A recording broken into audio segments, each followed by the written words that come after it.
정치권 소식 조금 더 깊게 살펴보도록 하겠습니다. 장현주 더불어민주당 부대변인, 송영훈 전 국민의힘 대변인 두 분과 함께하겠습니다. 두 분 어서 오십시오.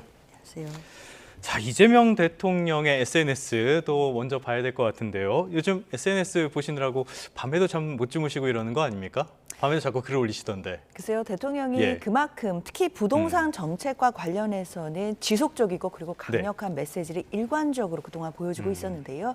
어제는 이 메시지를 행동으로 실천하는 좀 강력한 또 힘이 있는 그런 또 모습을 보여줬습니다. 아시다시피 대통령이 사실상 퇴임 후에 거주하려고 했던 1주택자였는데 이 분당구 아파트를 어제 내놨습니다. 이 아파트 같은 경우에는 98년도에 대통령이 매입을 한 아파트고 거의 30년 가까이 보유를 했기 때문에 사실 뭐 투기나 이런 부분과는 완전 거리가 먼 또 실거주용 아파트가 아니었나 이런 평가들이 있었고요. 그리고 퇴임을 하게 되면 이제 살게 될 그런 아파트였기 때문에 뭐 1주택이기 때문에 이걸 뭐 굳이 팔아야 되냐 이런 또 여론이 있었던 것도 분명합니다. 그러나 대통령이 어제 이걸 매물로 내놓게 되고 이게 이제 매각이 될 것이다 이런 부분들이 알려지면서 결국 부동산 시장을 안정화하겠다라는 대통령의 강력한 메시지를 행동으로 시장에 보여준 게 됐다라는 평가가 해볼 수 있을 것 같고요. 그리고 이 상황에서 가장 지금 좀 당황하고 또 충격을 받은 건 장동혁 대표가 아닌가라는 생각도 듭니다. 그 장동혁 대표가 이재명 대통령이 집을 팔면 본인도 팔겠다 이런 이야기도 했었고요. 그런데 애초에 말씀하신 것처럼 이건 진짜 실수에 가까운 1주택이잖아요. 여기에 대해서 계속 비판을 하셨는데 이걸 합리적인 비판이라고 봐야 됩니까? 어떻게 평가할 수 있는 건가요? 일단 저는 이재명 대통령이 본인의 분당 아파트를 팔기로 결정한 것에 대해서는 평가합니다. 평가할 건 평가해야죠. 그리고 말씀하신 것처럼 제가 이재명 대통령의 집을 팔라고 비판해온 야당 인물 중 한 명입니다. 제가 방송에서 한 3번 정도 공개적으로 말씀드렸어요. 그렇게 말한 이유는 결국 대통령 스스로가 주택시장에서 풋옵션을 잡는 모습을 보여줌으로써 강력한 정책 의지를 어필하라는 겁니다. 왜냐하면 주택시장에서 무주택자는 주택 가격의 하락에 베팅하는 일종의 풋옵션을 가진 것과 비슷한 효과가 있습니다. 그러면 대통령 스스로 자기 집을 팔고 임기 동안에는 무주택자로 있겠다고 할 때 강력한 의지가 보여지는 건 아니겠습니까? 그러니까 그런 점은 평가하고 그런데 문제는 주택 가격은 의지만으로 잡히지 않는다는 것이죠. 주택도 엄연히 상품이기 때문에 수요 공급의 법칙을 이길 수 없습니다. 결국은 장기적이고 안정적인 좋은 공급 대책이 있어야지만 주택 가격이 안정될 수 있는 거예요. 이 집을 팔기로 함으로써 단기적으로 시간은 잠시 벌었는데 그 번 시간 동안에 본질적인 제대로 된 공급 대책을 내놔야 된다라는 말씀을 드리겠습니다. 알겠습니다. 대책의 필요성 다시 한번 강조를 해주셨는데요. 이재명 대통령께서 여기에 더해서 이런 말씀도 하셨어요. 시세 차익을 언급한 언론 보도에 대해서 개 눈에는 뭐만 보인다 이런 말씀까지 하셨는데 좀 거친 것 같기도 해요. 이런 것도 어떻게 보셨습니까? 글쎄요, 일단은 이제 대통령의 1주택의 매도와 관련해서 이게 98년도에 매입을 해서 30년 가까이 보유한 아파트이다 보니까 그 기간 동안에 사실 부동산 값이 많이 오른 건 분명합니다. 그런데 이런 부분들을 뭐 시세 차익이 얼마가 있다라는 표현을 하게 되면 마치 대통령이 뭐 부동산 투기를 했던 것처럼 보여지는 또 그런 의도가 있는 것 아니냐라는 비판이 나올 수밖에 없거든요. 그렇기 때문에 대통령이 이 부분에 대해서는 좀 조금의 불쾌감을 표현한 것 아닌가라는 생각은 드는데요. 사실 뭐 청와대에서도 그렇고 대통령도 그렇고 이걸 뭐 강력한 의지로 시장에 경고를 하는 것 뭐 이것도 중요하겠지만 그것보다 더 중요한 것은 결국에는 부동산 시장에서 매도를 하는 것이 보유를 하는 것보다 더 낫다. 그러니까 정책적으로 자신에게 경제적으로 이익이 된다라는 판단이 선다라고 한다면 자연스럽게 부동산의 매물들이 나오게 될 것이고 부동산 가격도 안정화되는 결과가 될 것이 아니겠느냐 이런 또 생각들도 갖고 있습니다. 그러니까 뭐 정부가 나서서 뭐 시장을 역행하면서 억지로 어떤 정책을 한다라기보다는 이런 정책들이 결국 시장과 함께 가면서 결국 시장에 참여하고 있는 플레이어들이 부동산을 뭐 혹시 다주택을 보유하는 것보다는 내가 매도를 하는 것이 훨씬 경제적으로도 이득이 된다. 이런 판단이 설 수 있게끔 정책 구조를 만들어 가겠다라는 의지로도 보이거든요. 그런 상황에서 대통령이 1주택을 지금 매도한 것 자체는 시장에는 굉장히 강력한 메시지가 될 것으로 보이고 저는 장기적으로는 부동산 시장이 결국에는 정상화될 수 있겠다라는 점에서는 굉장히 좀 희망적이지 않나라는 생각도 해봅니다. 알겠습니다. 부동산이 정상화돼야 된다. 이런 대의 명분에 반대하는 사람은 누구도 없을 것 같아요. 그렇기 때문에 이재명 대통령의 국정 지지율도 최근 들어서 좋은 흐름을 보이고 있거든요. 역대 취임 뒤에 최고치까지 나왔다라는 소식도 있었는데요. 이렇게 오른 배경은 대변인님, 전 대변인께서는 어떻게 보십니까? 지금 야당이 정책에 관한 심도 있는 비판을 하더라도 그것이 국민들께 잘 전달되고 소구되지 않는 상황이죠. 거기에 문제가 있다고 봅니다. 지금 화면에도 나오고 있습니다만 그 NBS 조사 기준으로 67%의 지지율은 4주 전, 그러니까 1월 4주차와 비교하면은 8%가 오른 겁니다. 그때 어떤 일이 있었냐면 저 화면에 59% 조사가 1월 19일부터 1월 21일까지 조사한 것이거든요. 그리고 1월 29일에 그 한동훈 전 국민의힘 대표가 제명을 당합니다. 그러면서 국민의힘은 이재명 정부의 정책에 대해서 매우 예리하게 비판할 수 있는 중량감 있는 스피커 한 명을 잃어버린 거예요. 그런 상태에서 나머지 전략만으로 이재명 정부를 열심히 비판했지만 국민들께서 보시기에는 아니 윤어게인 노선과도 절연을 못하는데 아무리 정책에 대해서 무슨 비판을 한들 그게 무슨 소용이 있나라고 받아들이시는 측면도 강합니다. 그렇기 때문에 8%의 지지율이 그냥 오를 수 있었다고 보이는 겁니다. 즉 대통령에 대한 국정수행 평가는 절대평가의 측면도 있지만 상대평가의 측면도 있어요. 야당이 제시하는 대안과 비판이 더 설득력이 있을 때 그러면은 대통령이 이런 부분은 미흡하구나 하면서 국민들께서 판단을 하시는데 그런 부분이 제대로 전달이 되지 않는다면은 저렇게 이재명 대통령이 독주하는 상황이 초래될 수밖에 없습니다. 지금은 야당이 내부적으로 어떤 노선을 걷고 있는가에 대해서 심각하게 돌아보고 올바른 노선으로 되돌아와야 될 때다라는 말씀을 좀 드려야 될 것 같습니다. 야당 상황에 대한 냉정한 자평까지 해주셨는데요. 아까도 말씀을 드린 것처럼 지금 이렇게 호응을 받는 거는 부동산 정책에 대한 어떤 대의 명분, 여기에 대한 공감이 있지 않나라는 생각이 드는데 문제는 결국에 성과를 내줘야 되는 부분이 아닌가 싶어요. 지금 이야기하는 것들, 여러 정책들 나오고 있는데 어떻게 정책에 대해서는 평가를 하십니까? 일단 부동산 정책과 관련해서는 지금 일단 5월에 예정되어 있는 다주택 중과세 유예가 지금 이제 폐지가 됩니다. 그렇다라고 한다면 이런 상황에서 지금 계속해서 정책적으로 일관적인 시그널을 보이고 있거든요. 특히 정부에서 이야기하는 것은 이제 이 정책이 뭐 정부에 따라 바뀌지 않도록 하겠다라는 취지가 있습니다. 일관성 있게 추진하겠다. 결국 부동산 시장에서는 버티면 부동산은 불패한다라는 그런 신화가 있었던 것도 사실인데 이런 부분에 대해서 시장의 기대를 깨겠다라는 것입니다. 그렇게 된다라고 한다면 결국 망국적인 부동산 투기가 있었다라고 하는 또 지난날의 그런 아픔들을 딛고 부동산 시장을 정상화할 수 있다라는 것이 저는 또 한 가지의 방책이라고 보이고요. 정책이라는 것이 결국 얼마나 정부가 의지를 가지고 일관성 있게 하느냐 이것에 따라서 또 시장을 움직일 수 있다라는 점에서 저는 일관성 있는 부분 굉장히 또 높이 평가해야 된다라는 생각이 들고요. 그리고 앞서 여론조사가 나왔지만 저는 뭐 대통령의 지지율이 좀 올라가고 뭐 그래도 국민들께서 뭐 대통령의 어떤 노력이나 정부의 성과들에 대해서 평가하시는 부분들은 뭐 앞서 말씀 주신 것처럼 뭐 야당이 지금 지지부진해서 좀 상대적인 부분도 분명히 있겠지만 저는 부동산 정책뿐만 아니라 한 가지 또 살펴봐야 될 게 지금 코스피 지수를 봐야 됩니다. 우리가 6천을 넘어섰거든요. 5천을 넘었을 때만 하더라도 이게 과연 가능한 숫자였냐 이런 반응들이 많았는데 사실상 별로 단기간에 6천을 돌파하면서 지금 뭐 삼성전자나 뭐 하이닉스가 얼마의 주가를 뭐 올라가고 있는지는 많은 국민들이 지금 알고 계시거든요.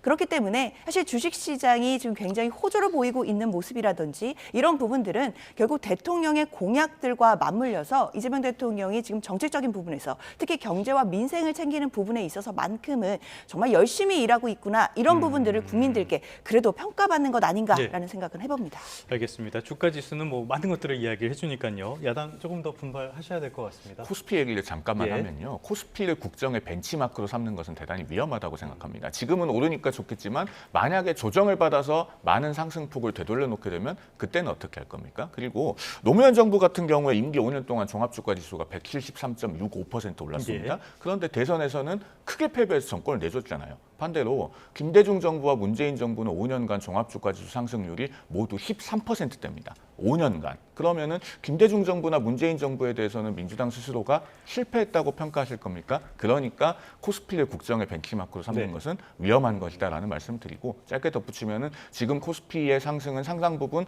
삼성전자와 하이닉스가 기여한 바가 크죠. 삼성전자 우선주, SK 하이닉스를 합쳐서 이재명 정부가 출범하기 전날이었던 작년 6월 2일에 유가증권 시장 시가총액에서 차지하는 비중이 23.74%였습니다. 네. 지금은 41%가 넘어요. 예. 그러면은 2,000조 원 넘었죠. 그렇죠. 예. 이 상승이 무엇에 힘입은 것인지는 우리 시청자들께서 다 판단하실 수 있을 거라고 생각합니다. 네, 잠시 주식시장에 대한 이야기까지 다녀왔는데요. 어떻게 보면 자산시장이 엮여 있기 때문에 이 부분도 살펴봤습니다. 자, 그래서 중요한 거. 앞으로 부동산 가격이 어떻게 움직일 거라고 보세요? 두 분께 다 여쭤보겠습니다. 먼저 대변인 먼저 여쭤볼게요. 사실 부동산 시장만큼 그동안 예측하기 어려운 시장이 없다라는 평가들이 많습니다. 사실 많은 경제 전문가들이 각자의 예상을 내놓지만 이게 그대로 들어맞은 적도 별로 없는 것 같습니다. 그렇기 때문에 뭐 오를 때는 사실상 많은 이유들로 오르기는 하지만 뭐 떨어질 때도 있고 뭐 오를 때도 있다라고는 하지만 사실은 이 부분을 뭐 정확하게 언제 오르고 또 언제 뭐 떨어질 것이다라고 예측할 수 있는 전문가는 없지 않나라는 생각이 들 정도로 부동산 시장은 그동안 어려운 분야였던 거 분명한 것 같은데요. 특히 그렇기 때문에 여야 할 것 없이 모든 정치권들이 부동산 시장 정상화에 대해서는 목소리를 높여왔지만 지금까지 사실 이렇다 성공을 하지 못했던 것도 분명한 것 같습니다. 네. 저는 그럼에도 이재명 정부의 일관적인 그런 정책 의지가 분명히 존재하고 특히 이제 말씀하신 것처럼 뭐 공급 정책이 따라와야 된다라고는 하고 있지만 정부에서도 마찬가지로 공급 정책을 계속해서 내놓고 앞으로도 관련된 부분을 내놓을 거라고 기대하고 있습니다. 그렇다고 한다면 물론 단기간에 뭐 한두 달 안에 부동산 시장이 뭐 정상화가 된다 이렇게 담보하기는 어렵겠지만 결국 이 정부가 같은 방향으로 일관된 정책을 해 나간다라고 한다면 결국 장기적인 방향에서는 부동산 시장이 정상화될 수 있지 네. 않을까 이런 기대를 하시는 국민들이 조금씩 늘어나고 있다는 것 이것만으로도 저는 굉장히 긍정적인 조짐이라고 생각합니다. 알겠습니다. 기대감은 큰 상황. 변호사님은 어떻게 보십니까? 부동산 시장이 안정되기를 정말 국민의 한 사람으로서 바랍니다만 지금 현재로서는 간단치는 않아 보여요. 앞서 장현수 부대변인께서 부동산 정책의 일관성을 말씀하셨는데 그 정책의 일관성은 간단합니다. 집을 지어놓으면 됩니다. 정책은 언제든지 바뀔 수 있지만 집은 지어놓으면 부수기가 어렵죠. 그만큼 제가 공급의 중요성을 강조해서 말씀드리는 겁니다. 이재명 정부에서도 공급 대책을 내놨다고 말씀하십니다만 그 129 부동산 대책 중에 서울에서 공공부지를 이용해서 공급하겠다라고 하는 가구의 숫자가 28,600호죠. 그중에 3분의 2 정도 되는 17,400호는 2020년 문재인 정부 8.4 부동산 대책과 중복되는 겁니다. 용산의 캠프킴이라든가 태릉시시 부지 같은 곳이 대표적이죠. 그러면은 그런 곳들은 5년 반 동안 사업이 안 됐는데 언제 집을 짓겠습니까? 근데 집을 짓는 데에는 돈, 땅, 그리고 시간이 필요합니다.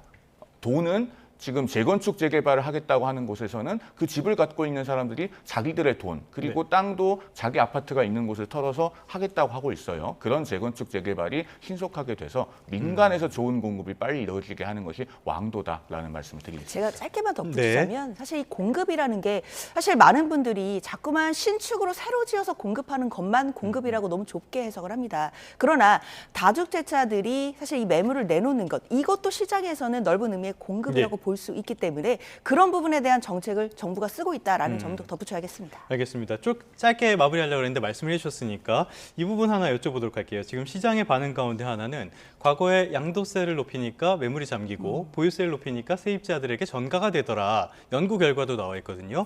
그래서 이번에는 과연 다를 것인가에 대한 의구심이 나온 것도 사실입니다. 말씀해 주시죠. 그렇죠. 말씀해 주신 것처럼 세금으로 사실 이 부동산 시장에 뭔가 정책을 쓰게 된다라고 한다면 결국 이 세금의 최종적인 전가가 결국 임대를 사시는 분들에게 넘어가는 것 아니냐 이런 지적들은 그동안 있어 왔던 것 분명합니다. 그렇기 때문에 이번에도 다주택자들의 중과세를 유예하는 것을 이제 해소가 되게 되면 결국에는 그 세금적인 부분이 부동산 시장 안정화로 오는 것이 아니라 결국에는 임대를 사시는 분들에게 그 전가되는 것 아니냐 이런 우려를 지적해 주시는 분들도 많으신 것도 분명합니다. 그러나 이런 부분들은 일단 5월 이후에 지나봐서 이 시장들이 어떻게 바뀌는지를 좀 더 봐야 되겠다라는 생각이 들고 아직은 그런 부분만 가지고 섣불리 우려를 하기에는 좀 시기적으로는 좀 이르지 않나라는 생각이 듭니다. 일단 5월 이후에 부동산 시장이 이 정부의 이 지속적이고 또 일관된 정책에 대해서 어떻게 대응하는지 이런 부분들을 좀 더 살펴봐야 된다라는 생각합니다. 알겠습니다. 변호사 두 분과 함께 부동산 시장을 살펴봤으니까요. 이제는 전문 영역으로 한번 가보도록 하겠습니다. 지금 국회에서는 오늘도 필리버스터 중입니다. 그 배경을 보면은 여당이 추진하는 사법개혁 3법이 있어요. 그런데 지금 야당 쪽에서는 사법개혁 3법에 다 문제가 있다라고 이야기를 하고 있잖아요. 어떤 부분에 가장 문제가 있다고 생각하십니까? 사법개혁 3법이 아니라 일단 한마디로 사법 파괴 3법이라고 평가합니다. 예. 이미 국회를 통과한 법 왜곡죄 같은 경우는 정말 법관의 독립을 중대하게 침해할 거예요. 앞으로는 형사사건에서 유죄 판결 한 번 하면은 피고인에게 법 왜곡죄로 고소당해서 수사받고 경찰에 가서 조사받고 이런 것들을 법관이 다 감수해야 되는 그런 네. 세상이 될 겁니다. 특히나 힘 있는 사람, 권력자에 대해서 유죄 판결을 할수록 그런 일이 비일비재해질 겁니다. 민주당 정권에 들어와서 남발되고 있는 특검과 결합한다고 생각해 보십시오. 예를 들면은 민주당의 어느 유력 정치인에 대해서 법원이 유죄 판결을 했다. 그것이 민주당에서 조작 판결이라고 주장하면서 특검을 도입하고 그 법관은 계속 특검을 수사받아야 되고 이런 일이 한 번만 벌어지면은 앞으로 정치인들 사건은 재판부가 제때 네. 판결 안 합니다. 미루고 다음 재판부에 미루고 가거나 아니면은 2월 법관 정기 인사 시즌에 사표 쓰겠죠. 그다음에 재판헌법 소원 같은 경우는 실질적인 4심제입니다. 1, 2, 3심 다 해서 이겼는데도 진쪽에서 불복하면서 나 기본권을 침해당했다. 헌재 가져가겠다라고 하면은 이긴 쪽에서도 불안해서 변호사 비용을 쓸 수밖에 없는 거예요. 이런 법들이 전부 다 언제 발의되었느냐. 5월 1일 이재명 대통령에 대한 대법원 전원합의체 판결 이후에 5월 2일, 5월 7일 이렇게 계속 발의가 됐습니다. 그러니까 결국 그 본질은 이재명 대통령 판결에 대한 판결 보복이고 사법부 길들이기다라는 네. 점을 말씀드리지 않을 수가 없는 겁니다. 알겠습니다. 여러 가지 말씀을 해주셨는데요. 지금 위헌성에 대해서도 이야기를 나오고요. 또 하나는 법 왜곡죄 같은 경우에는 상정 직전에 지도부에서 또 수정안을 제출해서 많은 비판을 받기도 했습니다. 어떻게 반박하실 말씀 있습니까? 사실 법 왜곡죄라는 것은 결국 판검사들의 오류에 대해서 어떻게 바로잡을지 여기에서부터 예. 시작을 했습니다. 사실 국민들 입장에서는 판검사라고 해서 오류가 아예 없다라고 볼 수는 없는 것이거든요. 그렇죠. 그렇다라고 한다면 분명하게 판검사의 잘못으로 또는 고의적인 법 왜곡으로 인해서 피해를 보는 국민들이 있다라고 한다면 이 부분에 대해서는 문제 제기를 할 수 있는 창구를 마련해야 된다. 이런 취지에서 시작이 된 것이기 때문에 네. 저는 이 부분에 대해서는 많은 국민들이 공감을 하실 거라고 생각합니다. 다만 그 과정에서 조금은 명확하지 않다라든지 또는 뭐 민사나 형사 모든 부분에 적용이 되게 된다라고 한다면 위헌 소지가 있을 수 있겠다라는 점을 민주당 내부에서도 조금 더 고심을 해서 이 부분이 이제 상정되기 전에는 바로 잡힌 거다라고 봐야 될 것 같고요. 예. 이 과정이 너무 졸속이 아니냐라는 비판도 있지만 뒤집어 생각해 보면 마지막까지도 이 부분에 대해서 계속해서 여당 의원들은 고민이 있었다라는 것도 반증하는 장면이라고 저는 생각을 합니다. 그렇기 때문에 법 왜곡죄가 처음에 초안에 비해서는 많은 부분이 좁혀졌습니다. 그래서 민주당 당 내부에서는 이 취지 자체가 아예 왜곡됐다라고 하면서 표결에 참여하지 않으신 의원들까지 계실 정도입니다. 그렇죠. 그만큼 예. 많은 부분이 입법 상정 과정에서 좀 범위가 좁아졌는데요. 특히 형사 사건에 대해서만 형사 절차에 대해서만으로 한정이 되었고 그리고 적용 요건이 되지 않거나 뭐 증거가 없다라는 것을 알면서도 의도적으로 왜곡을 했을 때만 지금 적용되도록 했기 때문에 처음에 제기됐던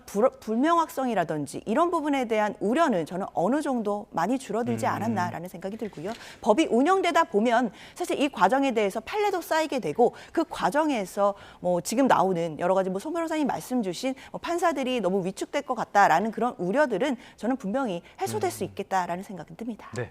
반박하실 말씀이 있던 것 같은데요. 법 왜곡죄를 반대하는 쪽에서 법관들이 오류가 없다라고 말하는 게 아닙니다. 법관의 무오류성을 이야기하는 것이 아니고 오류가 있으면 그것을 시정하는 시스템을 우리 사회가 이미 갖추고 있죠. 그것이 삼심제도이고 또 재심제도도 마련해 놓고 있고 아주 극히 예외적으로 법관이 의도적으로 직권을 남용해서 잘못된 판결을 한다면 그건 직권남용죄로 처벌될 수도 있을 겁니다. 민주당에서 노상 주장에 맞지 않는 법 왜곡죄가 존재하는 사례인 독일 같은 경우는 포괄적 직권남용죄가 없어요. 그렇기 때문에 그런 죄가 혹시 법전에 남아 필요할지는 모르겠습니다. 그러나 이 법 왜곡죄라고 하는 것은 주로 러시아, 중국, 북한 이런 전체주의나 독재를 하고 있는 국가들에서 많이 있는 그런 죄라는 것을 말씀을 드리고요. 그다음에 이 법 왜곡죄가 도입됨으로 인해서 정말 의문의 일패를 당한 것은 대한민국 13만 경찰입니다.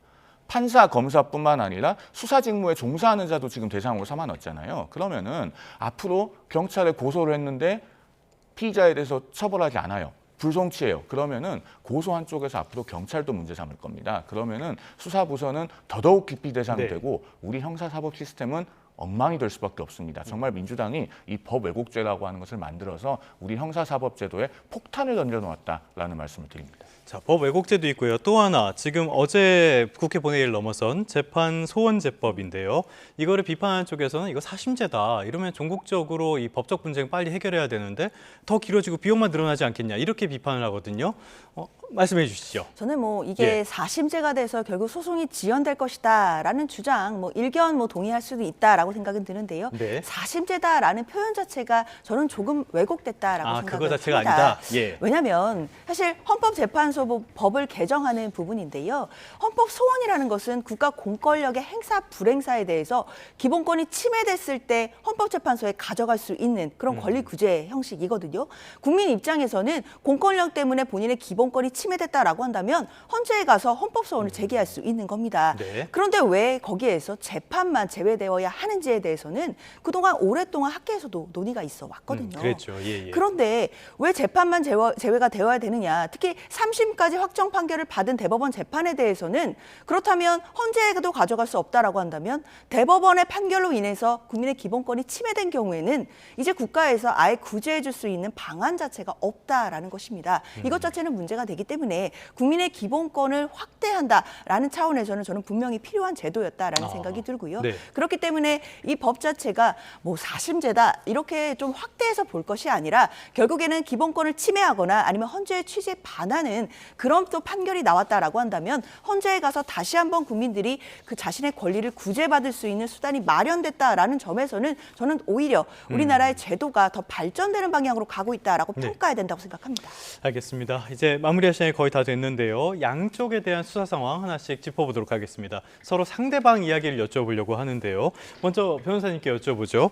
지금 민주당 쪽의 공천원금 의혹, 이 경찰이 수사를 본격적으로 진행을 하고 있어요. 김병기 의원이 2차례 조사를 받았는데 지금 수사 상황 같은 것들은 어떻게 보고 계십니까? 장시간 조사를 받았다고 합니다만 네. 겉으로 보이는 장시간 조사 이전에 먼저 짚어봐야 될 것이 왜 이 시점에야 불렀느냐 하는 겁니다. 김병기 너무 의원 늦었다? 그렇습니다. 김병기 전 원내대표와 강선 의원 간의 녹취록이 보도된 것이 작년 12월 29일이었죠. 그리고 그 이전부터 김병기 의원에 대해서는 수많은 의혹들이 제기되어 왔습니다. 눈덩이처럼 불어나서 지금 벌써 한 13가지 정도 되지요. 그런데 김병기 의원의 전직 보좌진들이 이야기하기를 그 전직 구의원들이 제출한 탄원서에 대해서 아주 구체적으로 진술을 하고 이러이러한 참고인들을 조사하면 된다. 그리고 김병기 의원을 처벌해달라고 하는 의사를 밝혔을 때에도 경찰이 조사를 하지 않고 뭐 2개월여 동안 수사를 하지 않고 미뤄두었다. 이런 예. 부분에 대해서 그동안 꾸준히 문제 제기가 있어 오지 않았습니까? 그러면서 사실은 김병기 의원 측에 대해서는 증거 인멸을 할 수 있는 시간을 경찰이 충분히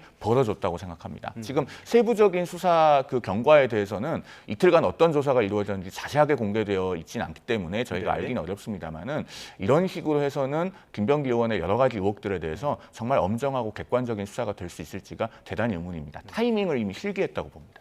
알겠습니다. 법력권의 공천원금 의혹에 대해서 이야기해봤고요. 또 하나, 국민의힘이 합수본, 그러니까 이 합동수사본부 정교 유착을 수사하는 곳이죠. 이쪽에서 국민의힘 당사라든지 이쪽 압수수색했다고 굉장히 강하게 반발을 하고 있어요. 네. 독재 정권이다 이런 이야기까지 나왔었는데 어떻게 들으셨습니까? 글쎄요, 국민의힘이 이 부분에 대해서 수사에 협조하지 않는 부분들이 오히려 저는 논리 모순이라고 생각합니다. 사실 국민의힘에서 계속해서 뭐 민주당 측이 통일교와 연관이 돼 있으니 이 부분을 수사해야 된다, 뭐 특검해야 된다라는 주장을 해왔었거든요. 예. 결국 민주당에서도 그렇다면 사실 헌법상 보장돼 있는 정교 분리의 원칙을 보장하기 위해서라도 종교가 정치에 개입하는 것 이번에 뿌리 뽑자라는 면에서 사실 신천지, 통일교 함께 특검하자라는 주장도 해왔습니다. 예. 그러나 국민의힘에서는 지금 신천지와 관련된 의혹들을 받고 있는 것 아닙니까? 신천지가 사실 2021년 대선 경선이나 2024년 총선 때 결국 신도들을 뭐 집단으로 입당시킨 그런 의혹들을 지금 받고 있고 그 과정에서 지금 압수수색이 시도가 된 것인데 네. 이런 부분에 대해서 당연히 협조를 하고 만약에 잘못된 점이 있다라고 한다면 국민들께 이걸 밝히고 사과드리는 것이 저는 논리적으로 더 맞는 것 아닌가라는 생각이 들고 부분이고요. 이참에 사실 정교 분리 원칙을 또 우리가 계속해서 유지하기 위해서라도 종교가 정치에 개입하려고 하는 그 시도 자체도 이번에야말로 발본색원해야 된다라고 생각합니다. 짧게 20초만 말씀드려도 될까요? 예, 15초만 드리겠습니다. 이재명 예. 대통령도 2022년 대선 과정에서 김어준 씨가 제기했던 신천지의 2021년 민주당 경선 개입설에 대해서 2022년 2월 23일 충남 당진 유세에서 공개적으로 공감을 표했던 적이 있습니다. 신천지는 좀 무서운 조직이다. 경선 결과를 바꿔버릴 만큼 엄청난 힘을 갖고 있다. 이렇게 공개적으로 공감을 표한 적도 있는데 그러면은 신천지의 민주당 경선 개입 의혹에 대해서도 공정하게 수사가 이루어져야 된다라는 말씀을 드리겠습니다. 알겠습니다. 정치와 종교는 당연히 분리돼야 되는 거니까요. 이번 수사도 지켜보도록 하겠습니다. 지금까지 장현주 더불어민주당 부대변인, 송영훈 전 국민의힘 대변인 두 분과 함께했습니다. 오늘 말씀 고맙습니다.